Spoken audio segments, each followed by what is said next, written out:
Katyol narxi nimalar bilan farq qilishini 5 ta omilini hosillarga tushuntirib beraman. Videoni oxirigacha ko'mirib, agar video siz uchun foydali bo'lsa, like bosib, katyol olmoqchi bo'lgan tanishlarga sirasi videoni jo'natib qo'yamiz.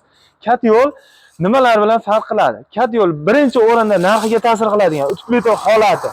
Birinchisi bo'ladigan bo'lsa, utilitarli bo'lishi, utilitar listga ham qanchalik list ishlatilishi, 08 listmi yoki tunikami, qanaqa mahsulot ishlatilishiga qarab turib ham farq qiladi. Ikkinchisi, katyolda garantiyasi. Katyolda garantiyasiga nimalar kiradi?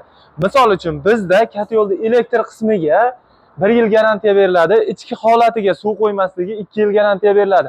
Shu 2 yil ichida agar biron joyidan davlina holatda ham suv chiqadigan bo'lsa, bizrimnoyiz yaxshisidan qo'ygansiz, shu 2,5-3 barda qo'yib yuboradi, shu holatda ham suv chiqadigan bo'lsa, bepulga borib yana beriladi. Ham katyolda muzlatib qo'ymaganingizda, katyolda aybi bilan suv chiqadigan bo'lsa, behijolat bepulga borib servis ko'rsatib beriladi, sizdan pul talab qilinmaydi.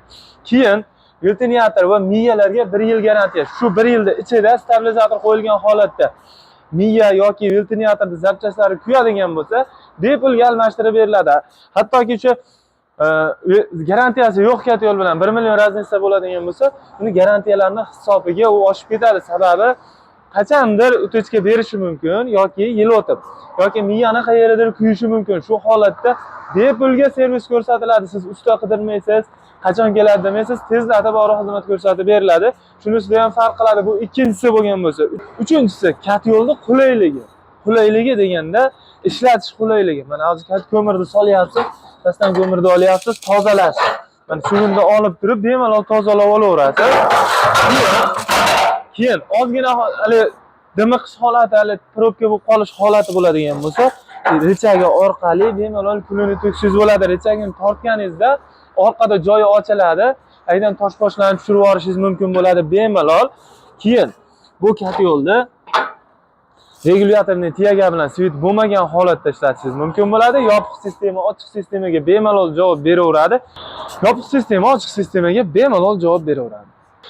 To'rtinchisi, katyolga qarash vaqti. Siz katyolga qancha tez qarasangiz, u sizni bezor qilaveradi. Shuning uchun katyolga qarash vaqti necha soatdan necha soatgacha yonib beradi. Shunisiga ham ahamiyat berasizlar. Bu katyolimiz, bu 22 kilovatli Nijniy Garina katyolimiz Buxoroga jo'natib yuboryapmiz.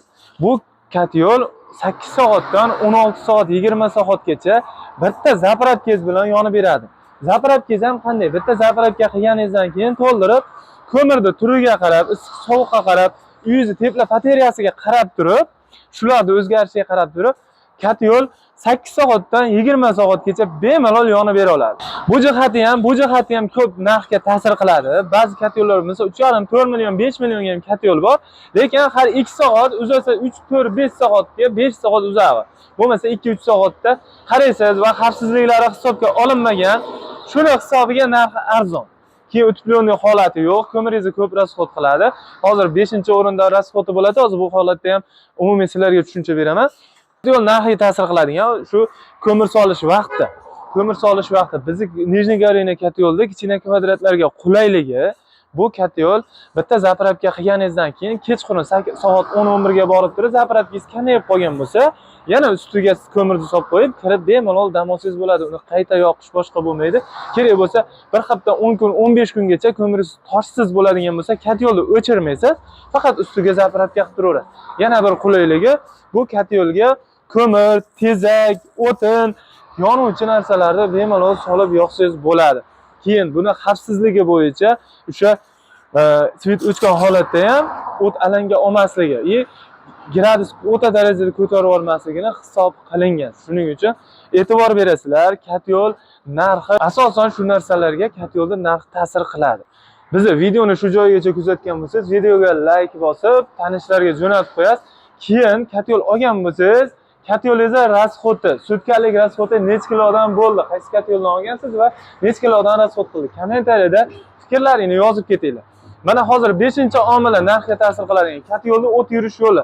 O't yurish yo'li ekonomligi qancha yaxshi bo'lsa, sizga shuncha foydali bo'ladi. Misol uchun sezilmasligi mumkin 5 kilo yo 6 kilo yo 10 kilo sutkasiga, lekin bu yilga hisoblaganingizda siz katta yutkazishingiz mumkin. Shuni hisoblari olingan bo'lsa, keyin rasxod qanchalik kam rasxod bo'ladigan bo'lsa, biz 5 kilo, 10 kilo, 20, 15 kilo bilan sutkani o'tkazdiradi deb eng kam yoqilgan holatda aytmaymiz. O'rtacha holatda aytamiz, shu kat yo'limiz 35 kilo, 40 kilo, 30 kilodan bir 40-45 kilogacha rasxod qilyapti uyda tepla batareyasiga qarab. Rasxodi haqida, nimaga bog'liqligi haqida bilmoqchi bo'lsangiz, bizga obuna bo'lib qo'ying, videoga like bosib qo'ying. Keyingi videoda kat yo'lda rasxodi nimaga bog'liqligini chiqaramiz. Bizni kuzatishda davom. Kimga qiziq bo'lsa, pastdagi raqamlar orqali bizga aloqaga chiqishlaring mumkin.